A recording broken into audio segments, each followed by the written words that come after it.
I've taken calls for shootings. I've taken calls for 5 alarm fires. I once guided someone, step by step, through delivering a baby over the phone. You sit in this chair for 10 years, you think you've heard it all. You really do.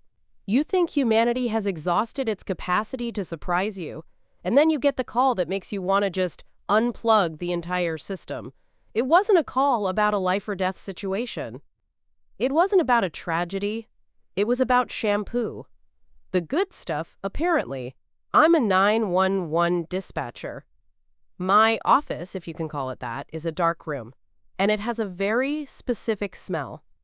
It's 1 part stale, burnt coffee, 1 part industrial cleaning solution, and 1 part the faint, metallic smell of ozone from 20 different computer screens that are never, ever turned off.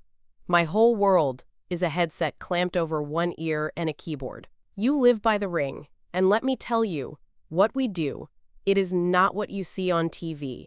Most of the job isn't all high-speed chases and dramatic last-second rescues. Most of the job is noise. It's, my neighbor is playing their music too loud. It's, I think I saw a raccoon in my yard. Can you send someone? It's Athingen. I locked my keys in my car. Again, and mixed in with all that, are the real ones. The, my husband just collapsed. The, I can't breathe. The, I smell smoke. My job is to sit in the dark and listen to all of it, all at once. To listen to the chaos, and in 3 seconds, categorize it. Decide who gets help first. You have to learn to filter out the noise. Or, you try to. You try to build this callus, this professional distance. But some things just cut right through it. It's a Tuesday night, it's around 2 a.m., and it is dead quiet. That's when we get nervous. The quiet is always worse than the noise. It feels like the whole city is holding its breath. Then, a line lights up. Not the non-emergency line, which has this polite little beep beep. No, this is the 911 line. It's got a different sound. It's a shriek. It's a sound designed by engineers to spike your blood pressure. I grab it. Standard greeting. 911. What is your emergency? On the other end, there's this man, and he is furious. I mean, he's not scared. He's not hurt. He is seething. I need an officer dispatched to my location. Immediately. Okay, my dispatcher brain kicks in. My screen is flashing. My hands are already on the keyboard, typing in the address that's popping up on my map. I'm thinking, domestic violence, a break-in, an assault in progress. Sir, what is the nature of the emergency? Are you in danger? Is anyone injured? He huffs. He actually huffs into the phone, like I'm the one being stupid. Yes, I am. I'm being robbed. Okay, sir. Robbed by who? Are they still in the house? Are they armed? And he says, yes, she's still here. She's in the shower. I pause. She? Sir? Do you know the person in your shower? Of course I do, he yells. It's my wife, and she is using my shampoo. I just stopped. My fingers just froze on the keys.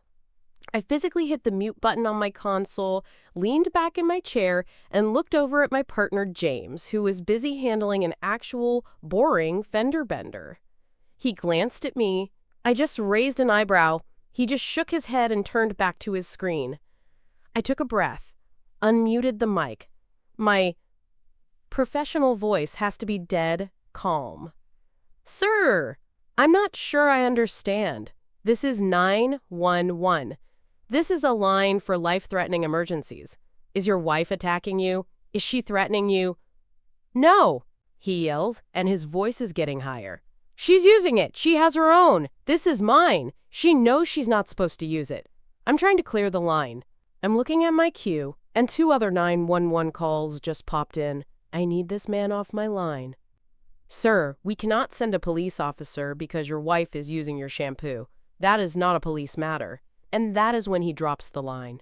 The line I will never, ever forget. He says in his most serious, official, taxpayer on a power trip voice, "I want to press charges. I couldn't help it." I said, "Press charges? For what?" "For theft," he screamed. "That is the good stuff. That's the $40 bottle. I want her arrested." He was dead serious. He wasn't drunk. He wasn't having a mental health crisis. He was a guy who was so incredibly, monumentally petty that he was willing to call 911 and demand we come, drag his wife out of the shower, and arrest her for theft of shampoo. And here's the worst part. Here's the part that makes the job so absurd. We had to dispatch an officer. It's called dispatching for liability. It's an insider term. It means that if a caller insists they are the victim of a crime, no matter how ridiculous, and we refuse to send help, and if, by some 1 in a billion chance, it does turn violent, he can sue the department. He can say, "I called for help, and they refused. So yes, we sent 2 officers, 2 armed, trained, city-paid police officers. We pulled them off patrol, where they could have been, I don't know, looking for drunk drivers or responding to an actual burglary. We sent them to a shampoo dispute." So here is the insider secret. This is the what not to do. Please, for the love of God, do not call 911 for things that are not emergencies. We are not customer service. We are not your parents. We are not relationship mediators. Every second you spend tying up a 911 line because you're annoyed at your neighbor or because your fast food order was wrong. Yes, that happens every day. You are potentially blocking a call from someone who is actually dying. The person having a heart attack, the child who can't find their parents, the house that is on fire. They're the ones waiting in the queue, right behind you, and your good stuff. Fellow dispatchers and officers, I know you have one. Share the call that made you hit the mute button.